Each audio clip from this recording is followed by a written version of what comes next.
Hi folks, Dr. Rob Barrington here with some more nutrition advice. I was writing an article for my blog this week, and I came across a paper that was discussing the differences, the biochemical differences between obtaining omega-3 long-chain fatty acids from fish oils and from algal sources. And there was some quite interesting tidbits in that paper, so I thought I would do a video just to highlight the important findings, and I will put obviously a link to that paper and the article that I wrote in the comments section below, and hopefully you can have a look at a little bit more detail within the paper if that's something that you want to do. But this video will give a little bit of an overview of the main findings of that paper, or the bits that I thought were interesting. Now, obviously, long-chain fatty acids of the omega-3 type can be derived from fish oils. Fish oils are a good source of icosapentaenoic acid and docosahexaenoic acid. And the problem we have in the West, in developed nations, is that the Western diet is very devoid of omega-3 fatty acids. We need omega-3 fatty acids because they are required for the formation of a number of hormones that fall into the category of either icosanoids or docosanoids. And these short-lived hormones act as autocrines on cells, and they regulate cellular inflammation. And we eat too many omega-6 fatty acids, and we consume too few omega-3 fatty acids, and that causes a pro-inflammatory state. And by taking fish oil, by supplying icosapentaenoic acid and docosahexaenoic acid, we redress that balance, and that has an overall anti-inflammatory effect. And what's increasingly being shown is this inflammation that comes from an imbalance in our omega-6 to omega-3 fatty acids is actually one of the drivers of many Western lifestyle diseases, including possibly cardiovascular disease, type 2 diabetes, and maybe obesity. So many people learn that taking omega-3 fatty acids is beneficial because it causes an anti-inflammatory effect, and they turn to fish oils, which have been shown to have this effect. Now that's true, and I've always given a caveat when I've talked about fish oils from supplements. I've always felt that fish oils from supplements possibly have detrimental effects due to the fact that a lot of the oils, a lot of the fatty acids within the fish oil will be oxidized. And obviously if you consume an oxidized fatty acid, that gets into your system, and that starts to then generate free radicals, because it has an ability to do that because of the way it's already been oxidized. These free radicals are formed in chain reactions, and if you supply an oxidized fat, if you consume an oxidized fat, it has the potential to form a chain reaction of further oxidation. And that's essentially what this paper found. They compared fish oils with an algal source of DHA. Now, algae can produce docosahexaenoic acid, but they don't produce icosapentaenoic acid. The icosapentaenoic acid is available in fish oils because the fish eat the algae, they consume the DHA from the algae, and then the fish converts some of the DHA into EPA, and then when we eat the fish we get both EPA and DHA from the fish. But we can jump straight to the algae and we can consume DHA directly from the algae.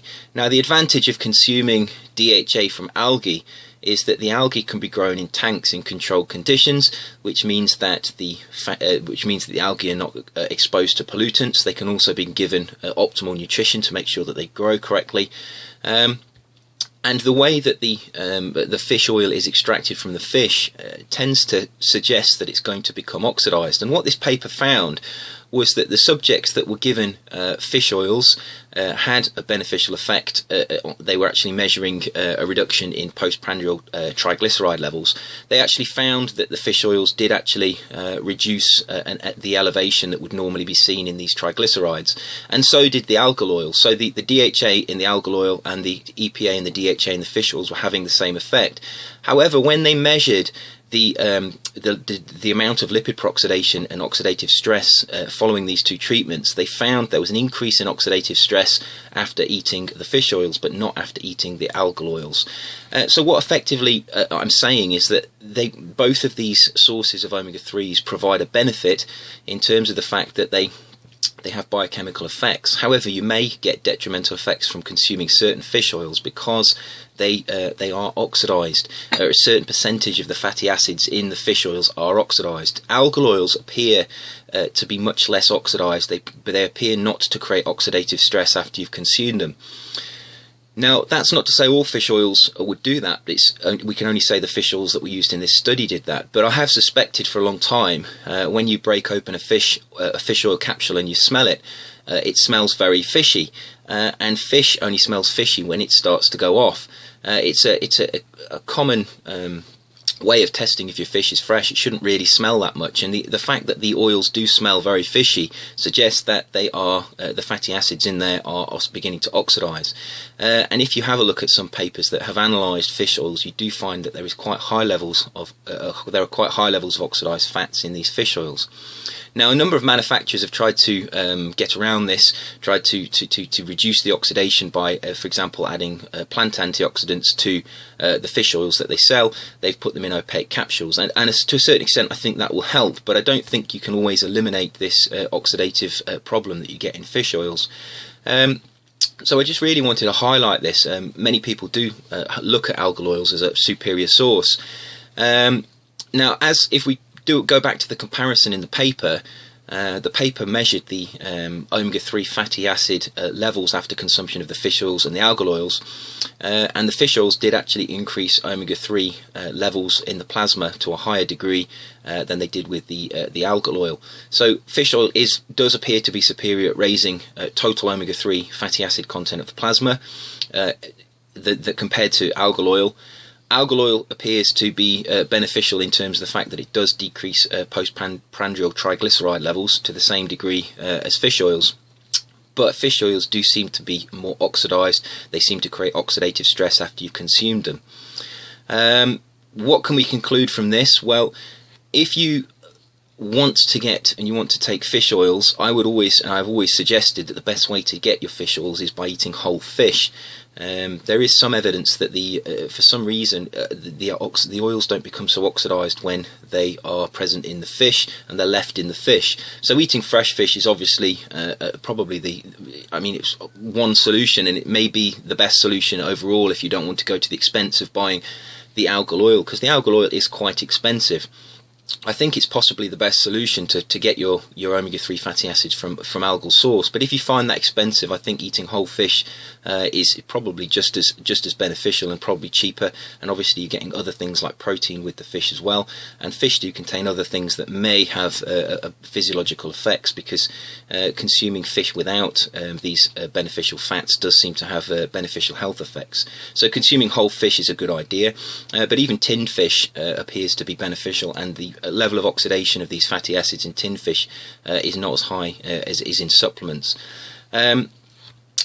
If I had to choose between not having fish oil supplements and having nothing else, in other words, if fish oil supplements were the only way to get the omega-3s, I would take that route. I think the benefits far outweigh any negative effects you get from this oxidative effect afterwards. And obviously you can counter to some extent this oxidative effect by taking more antioxidants. If you have a very high antioxidant diet, because you're eating a lot of plant foods, to a certain extent that is going to counteract any oxidative stress that is caused by the fish oils.